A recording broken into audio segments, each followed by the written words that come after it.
it is warping their mind. It is making them sexually unhealthy. When people ask me, are you anti-porn? I say, no, I'm not anti-porn. I'm anti-unhealthy sexuality. That's the big thing there.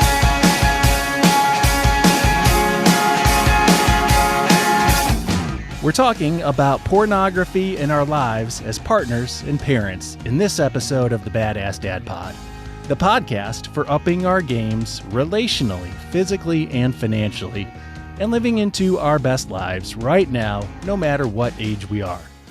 We're going to talk with Joshua Shea this episode. Joshua is a man in recovery.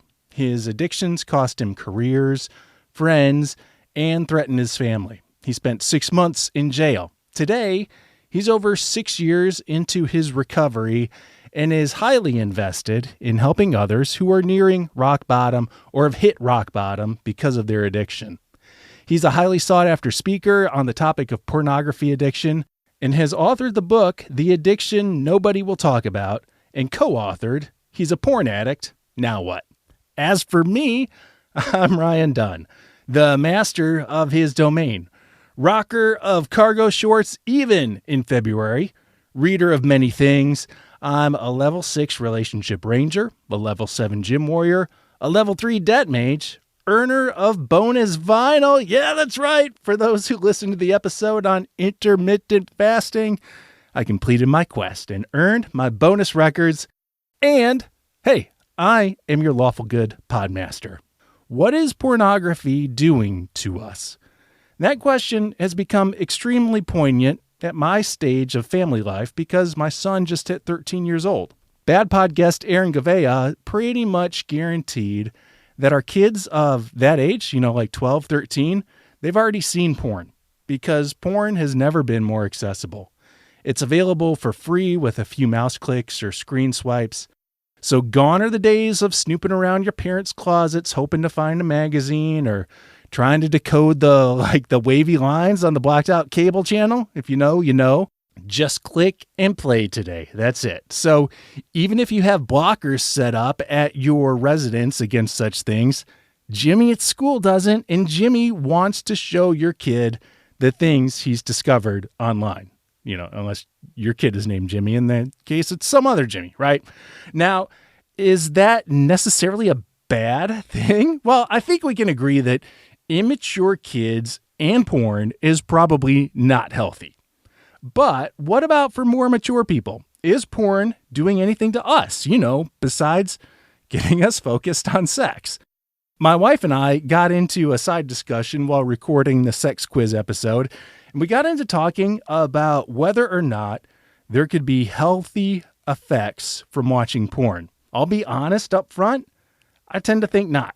I think it's like drinking beer. Now, it can be fun, it can make us feel good, but, really, in no reasonable way is it good or healthy for you.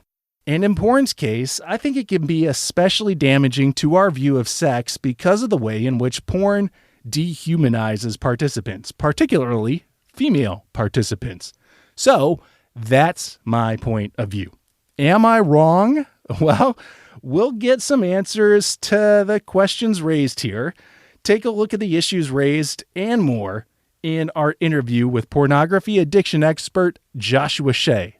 Oh, and in this interview, we talk about addressing porn with our kids. If you want to hear how I talked about it with my 13-year-old son, stick around to the end of this episode. Joshua Shea, thank you so much for joining us on the Badass Dad Pod. The question that might be on the minds of many who heard what your background is what makes you a pornography expert? Well, I like to say I'm a pornography addiction expert. Pornography expert was my old life. Right. Right on. Yeah. What makes me an expert? Well, number one, I was there. I was a porn addict for 24 years, and I saw the technological evolution from the magazine to videotapes to DVDs to the internet we have today. And I have also, as part of my recovery, and as part of the fact that I was a journalist for 25 years, I researched the heck out of everything. Mm. So I've read more than most professionals when it comes to pornography addiction. When you hear people say, I read in a study, well, I'm that geek who reads the studies. Like, I can sit with the New England Journal of Medicine and enjoy going through that and understand it and boil it down for people. But I know most people aren't like that. So what I've done, in writing my books or creating online courses or my website, is I try to speak in very plain language that a lot of people can better understand.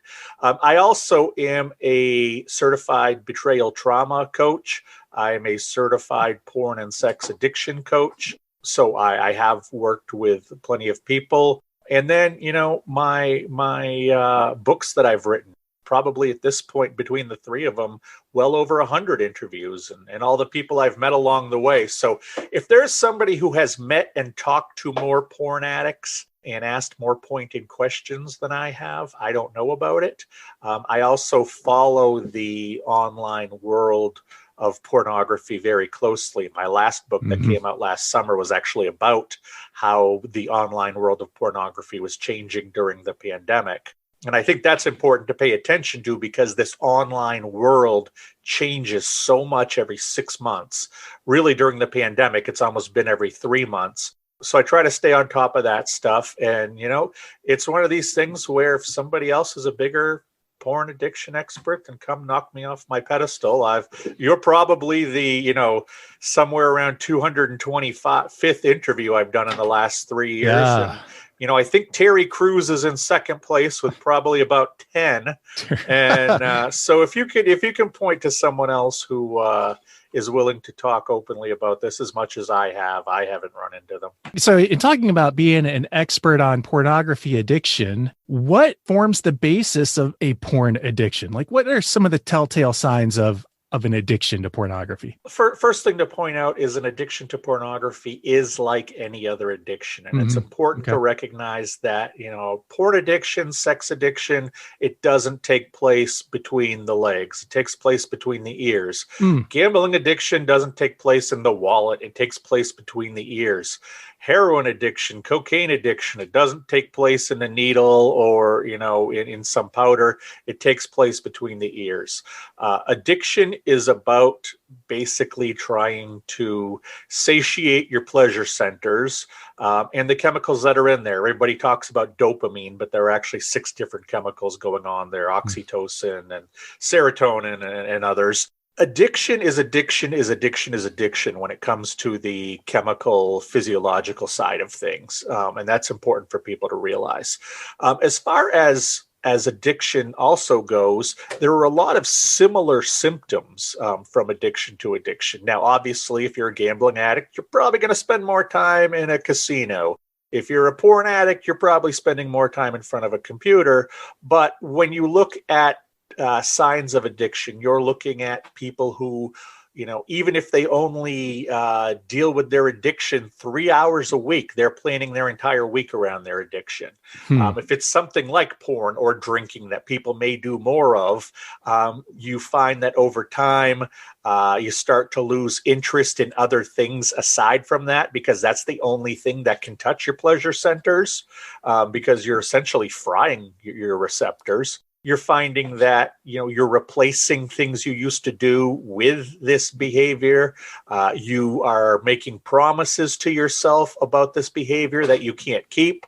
For instance, in pornography, you'll hear from just about every addict how they'll sit down at the computer for 30 minutes and suddenly they look at the clock and it's 3 hours later and they haven't found that perfect piece of pornography that's tweaked their mind yet and led them to, why they started in the first place. And then, as addiction, as it goes on more and more, it only leads to one of 5 places. You either lose your and often it's more than one of them at the same time. Okay. You lose your family and friends. You lose your job. You end up in financial dire straits. You end up in trouble with the law, or you end up in physical and or mental distress. And like I said, it's usually a couple of those at the same time. that's what we call rock bottom. And from there, you either get better or you find yourself a grave. And rock bottom can take 10 years. It can take 20 years. People think rock bottom is this one, come to Jesus moment when it can't get any worse. It can take 5 years, 10 years. You can be in a cycle of rock bottom forever. That's unfortunately a lot of people who are at the bottom keep looking for that one worse event to happen. I'm not at rock bottom yet. And, you may be there, and it just takes a while. So, it is one of those things. Your life revolves around the addiction. With me, it was pornography. I was also an alcoholic. It was those two things. And it was, when I could use them, how I could use them. And just the fact that, alcohol was for numbing, and porn was to create a false sense of control in my life. All right. And I learned that through, a lot of recovery and a lot of therapy. Do you recall how you were kind of awakened to the knowledge that you were a pornography addict? Well, I guess there are two answers. Number one, the first time I ever saw pornography when I was about 12 years old, it hit me like nothing else ever had. I was a porn addict 10 minutes into it. Okay. I can't tell you what was on the magazines I saw. I don't remember the titles of the magazines, but I remember that feeling that this was something special. Even though I was 12, I had, a rough growing up time with abuse and with trauma. And I found something that was special. I found something that I just knew it was going to make me feel better. And the only other time I've ever had that feeling was 2 years later when I got drunk at a wedding. And it was, I understand what this is about. I suddenly look better. I'm funnier. I'm a better dancer. Everything about me is better, and I feel better with this. So I had these two things for porn was 24 years. Alcohol was 22. I quit them both the same day back in 2014. So I knew from day one when I tried both of these things that I was an addict. There were little events that happened, as I grew up in high school or as I got older, where I recognized my use of both pornography and alcohol were not that of a recreational user. Okay. That it was different than my peers. But the odd truth is that I did not know the term porn addiction until I went to my first stint at inpatient rehab for alcoholism. Okay. When I finally decided, and my family, very much helped me decide / forced me into rehab, I thought I was just an alcoholic. I thought that the porn use was just bad choices made when I was drinking. I thought I would be in that rehab for 4 weeks, 28 days, like you see in the movies. I ended up being in that rehab for 70 days, 10 weeks. And in the last several weeks I was there, my case manager started to realize that I had some issues with pornography as we were talking.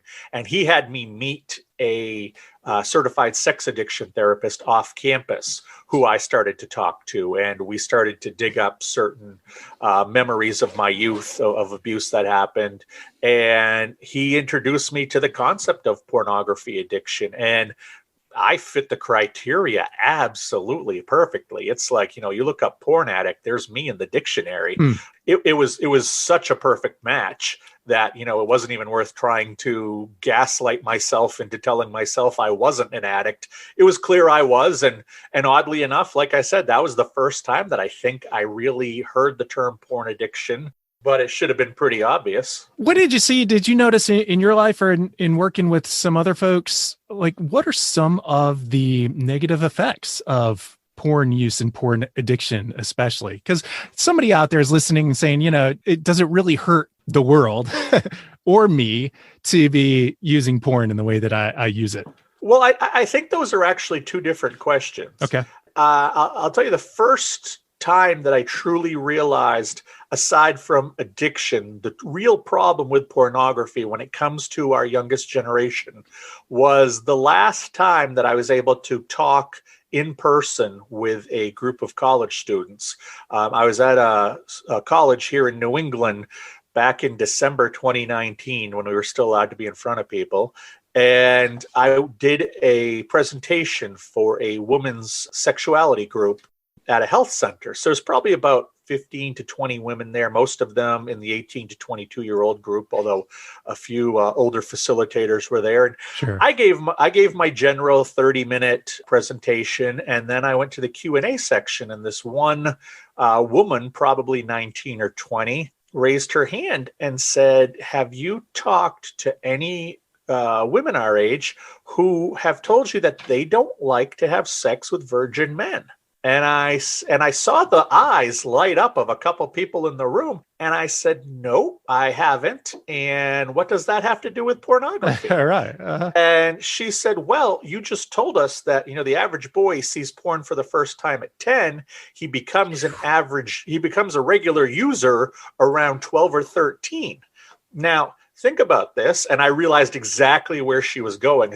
If these boys are using pornography as sex ed, which most are, between the ages of 12 and 13, and the first time that many have sex at 17, because oddly enough, with all of this porn out there, the rate of losing the age of losing virginity isn't dropping any faster than it was without this. So that's interesting. But yeah. Anyway, so you've got these boys who are now starting to look at pornography regularly at 12, 13. And they don't have sex till they're 17 or 18 for the first time, especially a lot of these college guys. What are they watching? Okay, so even in the most vanilla, straightforward, heterosexual, one male, one woman pornography, you are seeing a man as the aggressor. You're probably seeing the man put his hand on her throat at some point. He's probably calling her nasty names. He's bending her like a pretzel. She's not doing any of this back to him. And this doesn't even really talk about how these videos all end, which is, a way that, is pretty disgusting. Yeah. And it's all about male gratification. Well, exactly. And that's the thing, those of us who have been in healthy sexual relationships, we understand that pornography is fiction. We understand it's not a documentary. It's not a reality show. It's complete fiction. You try asking your wife to do some of those things that you see in the porno video, and she will usually laugh at you right. or slap you. If you look at statistics around things like three-ways or anal sex, they don't happen nearly as much as people would like to think they do. But you watch porn and it's, 98, 99% of people do this. So what happens is, and I've talked with many other women who are in their late teens or early 20s about this since I heard this, these guys at 17 or 18, they finally get the girl who agrees to let them have sex with them. And what do? They revert to this male stereotype they see in the pornography. And these women, who most of them have actually had sex before, or simply aren't going to tolerate it, they have to stop the guy. And a lot of times that leads to, no more sex from that point forward. And in talking to these women, they're like, they don't want to reteach these guys. They don't want to be the ones who have to lead them through being a, normal, sexually healthy guy. They would rather not deal with that. That's what pornography is doing to the youngest generation of guys. Aside from any addiction, most of those guys look at porn. It's recreational. They don't develop addiction type symptoms, but it is warping their mind. It is making them sexually unhealthy. When people ask me, "Are you anti-porn?" I say, "No, I'm not anti-porn. I'm anti-unhealthy sexuality." That's the big thing there. That's the answer to what's wrong with porn generally in society. That's my big answer there. And I try not to go down moral roads too much. We can make arguments about why porn is good or bad or good or evil. I try not to go down that road because I think that is so subjective based on what your values are, what your morals are. And I don't want to shame or embarrass anybody who may be looking for help, but won't go get it because somebody tells them that they're a bad person or a pervert. That's just totally wrong. I think what people need to recognize is that it's just like every other addiction. in that you're going to see a change. You're going to see a change in your mind. You're going to feel pulled to things that you can't understand. You're going to feel almost like a magnet. And it's really hard to explain that to people who aren't addicts or haven't had addiction. One of the things that I urge people to do is if you want to feel what addiction feels like, tomorrow, take your telephone, take your smartphone, and before you do anything, turn up all the alerts. Every Snapchat, every text, everything, turn them all up. And then take a Post-it note and put it across the face of your phone. And then put the phone next to you.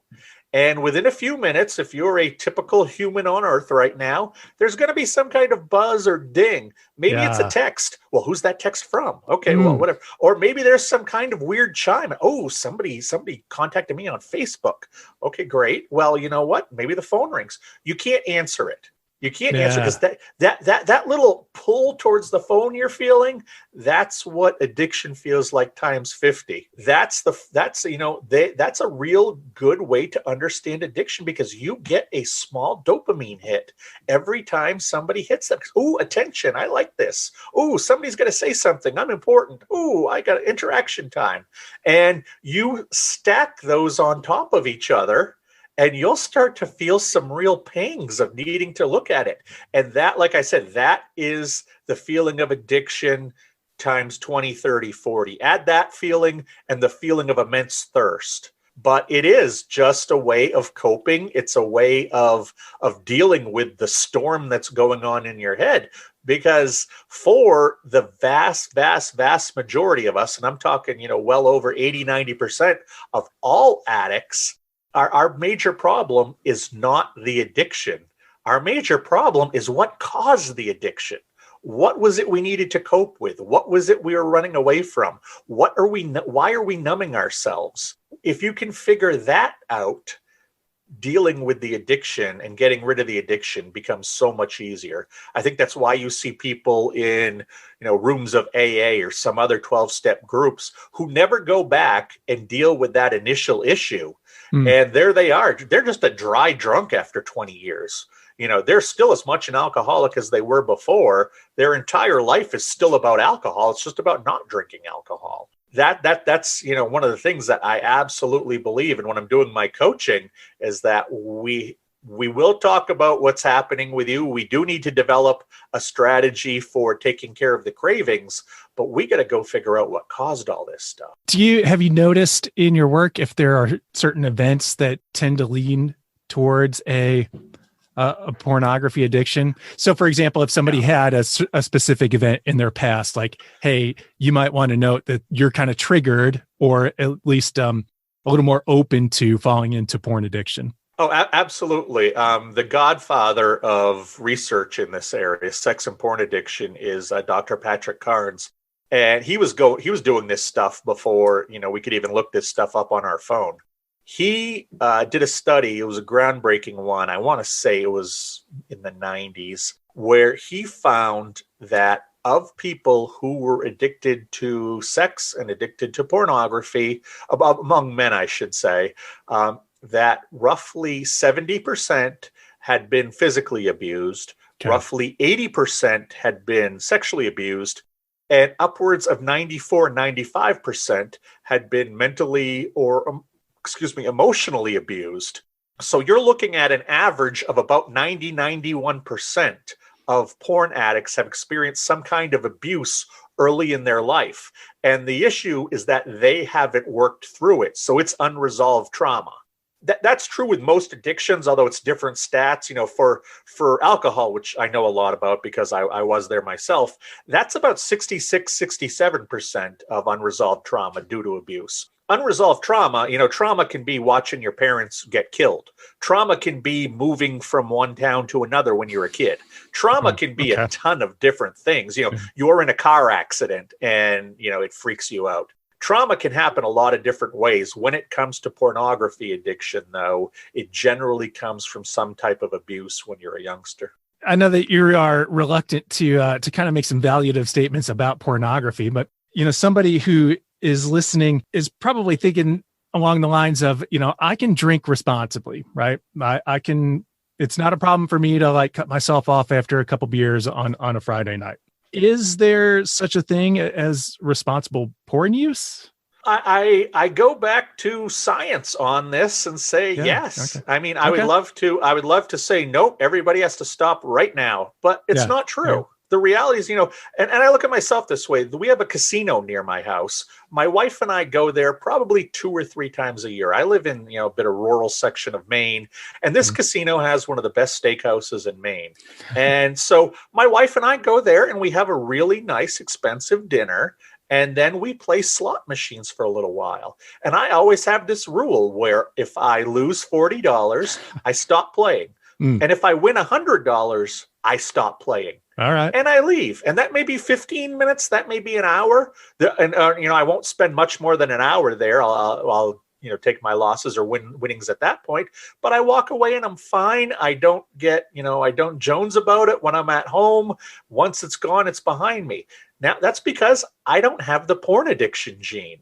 I can understand how somebody could be, just sitting there playing a slot machine. You see the first 2 reels line up and you get excited for that last reel. Ooh, what's going to happen? What's going to happen? And it either is great or it's not great. So I can see how someone would become addicted to gambling. I can understand the adrenaline rush of that particular addiction, but I don't have that. And if I don't have that, obviously there are people who don't have porn addiction. And my wife can drink absolutely normally.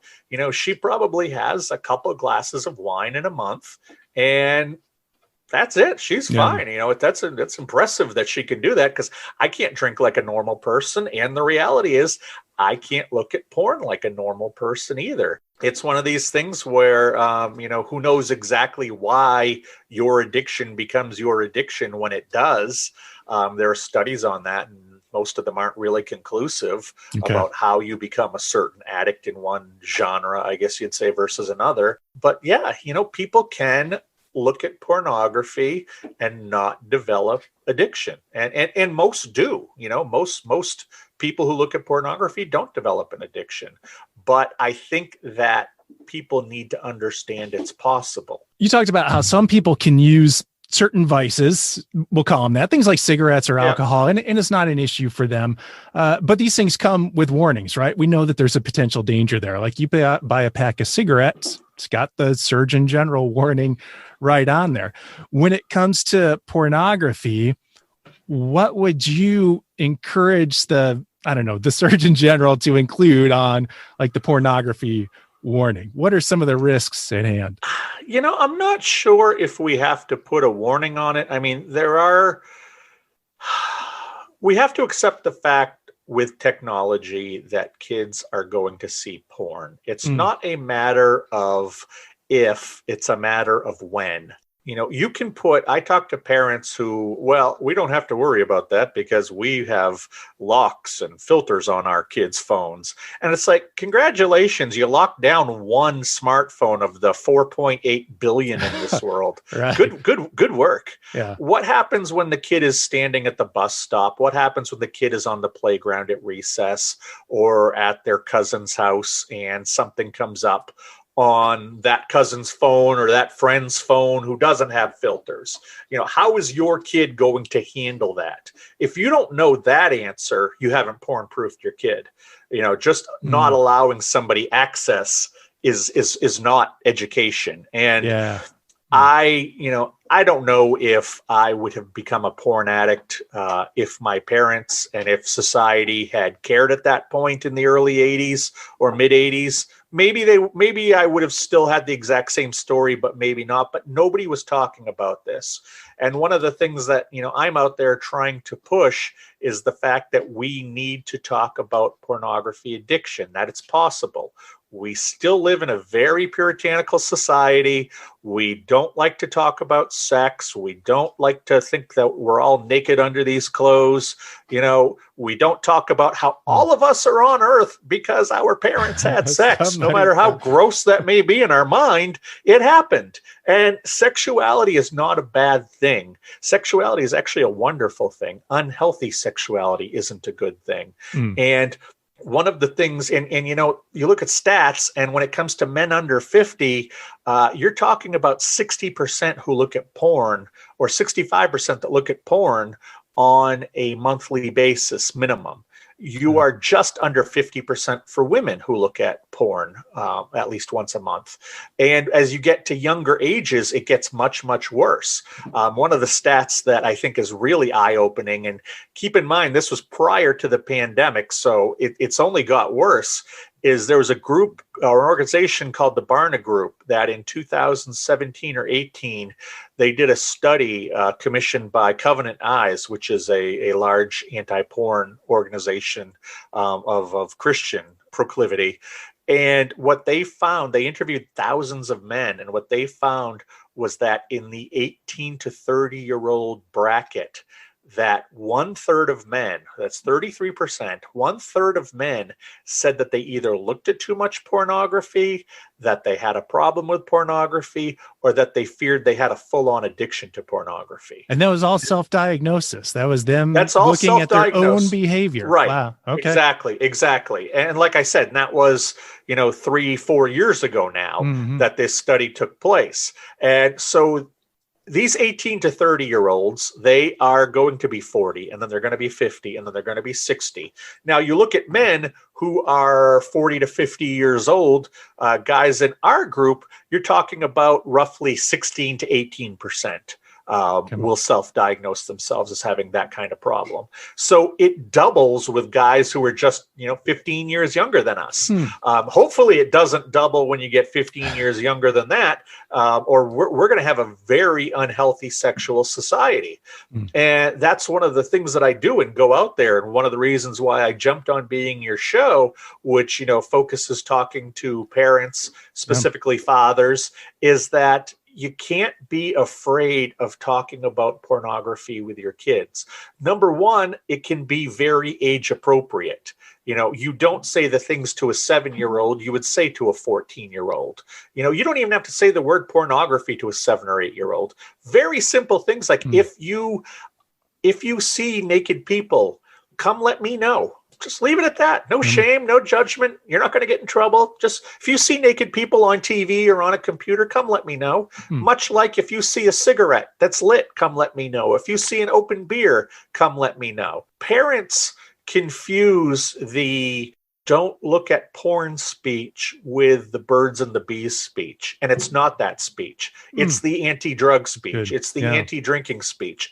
Would you say that we need to approach it from the aspect of how porn distorts our perception of reality, or how?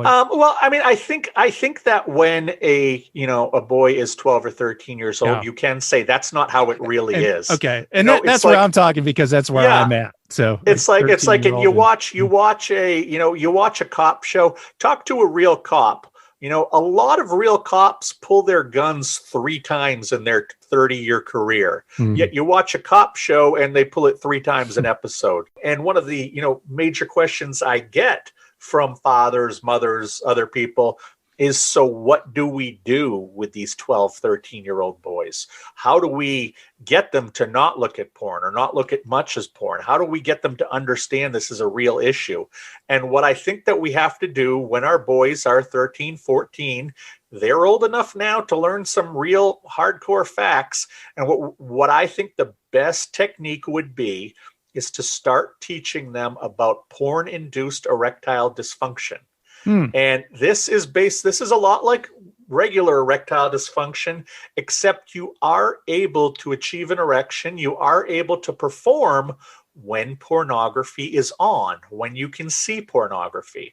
Essentially, you have fried your dopamine receptors to the point that traditional sexuality doesn't do it for you ever. About 2 years ago, one of the first couples I ever worked with, when I tell this story, I call them Brian and Whitney, but those were not their names. I just want to make sure people know. Brian was a 22-year-old guy. Whitney was his 20-year-old girlfriend. Brian had watched so much porn as a teenager and guy in his early 20s that he had a pretty major case of porn-induced erectile dysfunction. And that's something that's happening with a lot of older teenagers, guys in their early 20s. The cases of erectile dysfunction are like they've never been before. You're talking about 1 out of 10 guys who's having issues with it now. But anyway, so Brian could not function with Whitney as a, normal quote unquote sexual being unless pornography was playing in the room. Now, she was a healthcare major. She understood addiction. She didn't shame him. She didn't make him feel bad. But the fact that the laptop had to be in the bedroom or the phone had to be on the bed and pornography was playing, that really started to get to her. It was getting old. She even figured out a way for them to get close to being a functioning couple, where she would sit in the living room of their apartment, he would sit in the bedroom, and they would essentially have a sexting session back and forth on FaceTime. And this worked for Brian because he was looking at a screen. Despite the fact that this was his girlfriend, his mind was telling him that he was looking at pornography because it was on a screen. Shortly before he would finish, he would let out a yell or give some kind of, alert, and she would come running in from the other room, and they would finish without pornography playing, even though they got it that far. Now, Brian eventually got into some real hardcore therapy, figuring out, what happened. He ended up at a rehab. He's doing much, much, much better now. He and Whitney aren't together for other reasons. But I think if we tell boys who are 13, 14 stories like Brian and Whitney, I think that may be, you can say it's scaring them, but it's also telling them some facts. Yeah. And this is what can potentially happen. If you get too into this stuff, essentially your penis can break.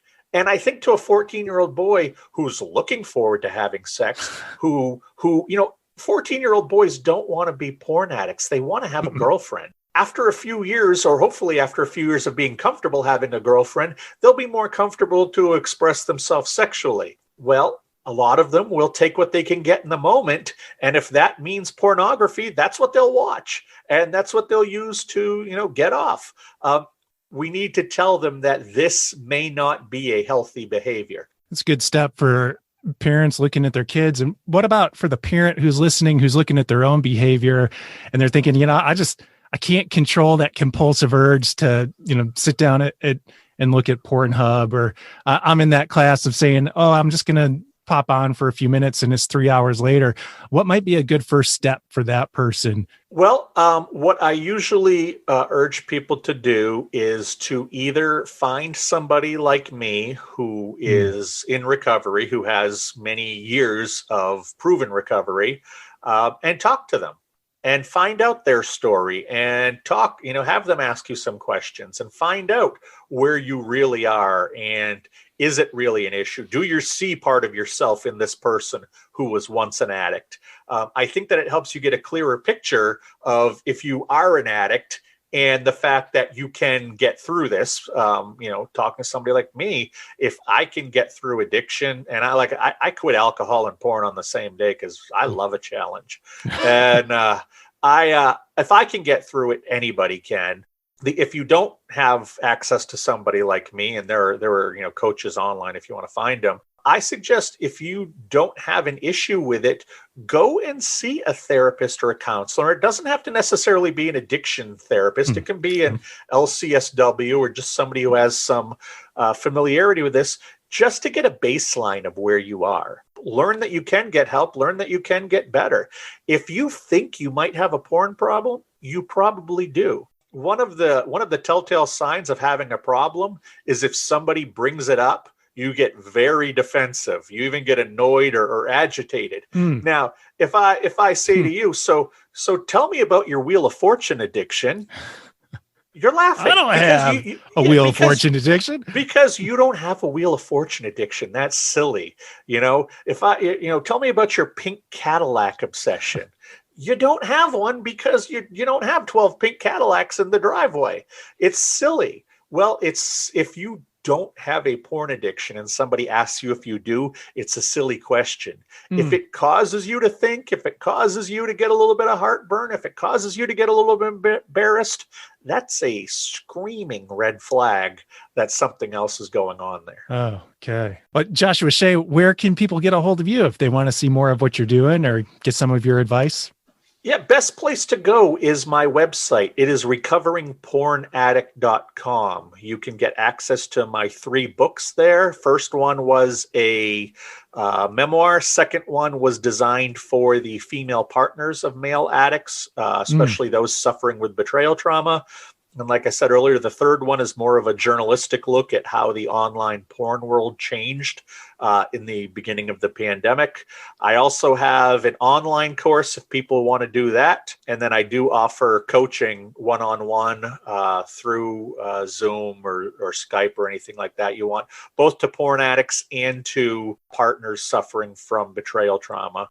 There's also, if you want to find resources, if you want to learn about 12-step groups or rehabs or other things like that, I have a resources page on the website. I also write 1 or 2 articles a week, either about recovery or about addiction. So just check out recoveringpornaddict.com. You'll find everything you need there, and you can get in touch with me there easy enough too. Super informative stuff.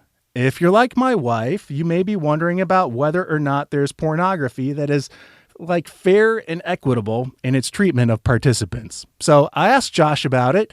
And while Josh is an addiction expert and not a porn industry expert, he did offer the following perspective. Here's the thing. When people bring that up to me, and like I said, I try not to moralize, but in answering your question, I would say, if you can, and I say this to people when people say, I think porn can be healthy. I say 2 things. Number one, if you can bring me the study that says porn is healthy, I want to see it. And that's not even a joke. Okay. I really want to see it, because I have read dozens, if not over 100 studies about porn. The conclusion is that it is never healthy. Now, number 2, ethical porn and equitable porn. Well, if you can find any pornography that isn't about reducing people just to what their body parts look like, which is really just objectification by definition, then you point that out to me too, because I don't think that exists. Okay, listener. So you're a parent and wondering how to address this heavy topic with your child. Aaron Gavea offered some good perspective in his book, Raising Boys to Be Good Men. And I drew on some of his advice for my own conversation with my son. I wanted to make sure my boy knew 2 things. 1, pornography distorts our impression of what sex actually is. And 2, most pornography is dehumanizing to women.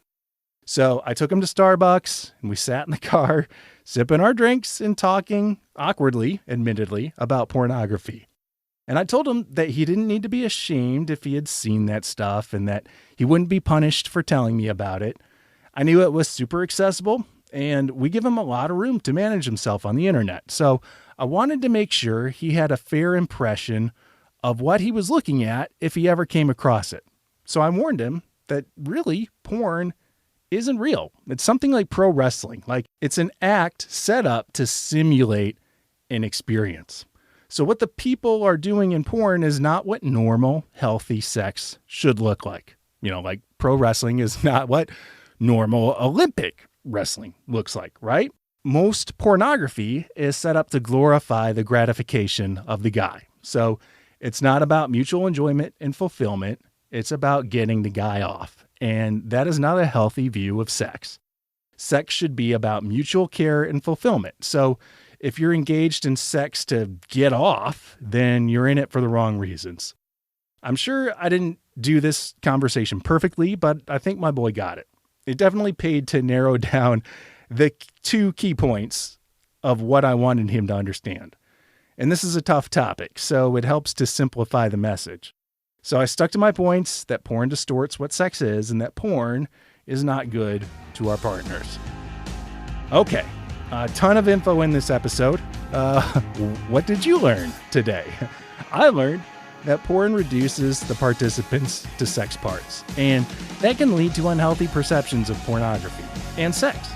If you learned something, show your appreciation by hitting subscribe to this podcast, The Badass Dad Pod.